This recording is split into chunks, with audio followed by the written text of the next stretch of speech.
Have you ever tried to bake a cake with a hairdryer? Now, of course, that's not going to work very well. But when it comes to mental health, that's the kind of approach that we're taking as a society. We know for decades, centuries, that what we're doing hasn't worked well. We know that the results are poor. We know that when 25% of the population is suffering from mental health issues, and that extends into the workplace, companies suffer, the companies lose profit, and the end result is that people are worse off now than they've ever been. We don't want to throw the baby out with the bathwater, but to understand what the baby is, we can take a look at the human understanding of what our capabilities are for improving our mental health are in its infancy. The cold, dirty bathwater is all the methods we've tried, all the psychology, the psychiatry, the medication, that while it's made some steps forward, it hasn't brought the kind of results that bring improved mental health. It brings more of a stagnation rather than a progress. So in order for us to make progress in mental health, then we have to improve the way that we understand what human capability is. What do we have as strength as human beings? Why is it that some human beings are able to build phenomenal lives while others are struggling to get by?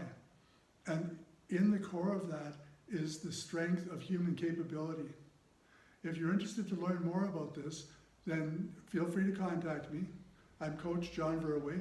I do regular blogs, videos, and I've spent my lifetime developing businesses, coaching thousands of people to improve their lives, to discover what actually works and what doesn't work. I'm not a big fan of doing something because we've always done it. My approach is, if something is clearly not working 100%, let's take a look why, let's figure out what else can be done. When you look at your life, do you want to be the Aristotle, where for thousands of years people believed that the sun traveled around the earth? And for fear of looking at that it could be wrong or that there could be something different, 1,600 years later, Galileo decides that the earth is moving around the sun and not the sun around the earth. Why do we have to wait 1,600 years to make progress in mental health when we can take a look and recognize that what's not working, and then start to look at what's possible, what does work? One of the things I've learned from a friend of mine in Manhattan, Anthony Lawley. Now there's a gentleman who started at 19 years old, and he did something completely different from the rest of humanity, from the majority of the rest of humanity. He took action. What he did was he built from nothing, he built an empire. He's a real estate mogul in Brooklyn. And what he did, what's different from what everybody else does, is he took action.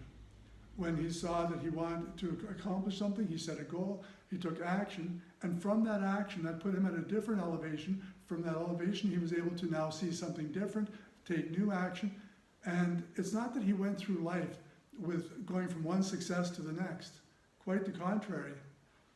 His action caused opportunity, and opportunity brings with it either failure or success. And what Anthony discovered is that every time when you can move through failure as quick as you can move through success, then that's where the real success goes. Now, in mental health, if we can take that first step, make those first mistakes, recognize the mistakes we've already made, and now move on to the next steps, then we're going to discover the real strength that we have as human beings, and that we're individually capable of improving our own mental health when we have the right approach. I'm looking forward to hearing from you. Follow the rest of my blogs, the videos. They're there for the purpose that we as humanity can grow rapidly in improved mental health.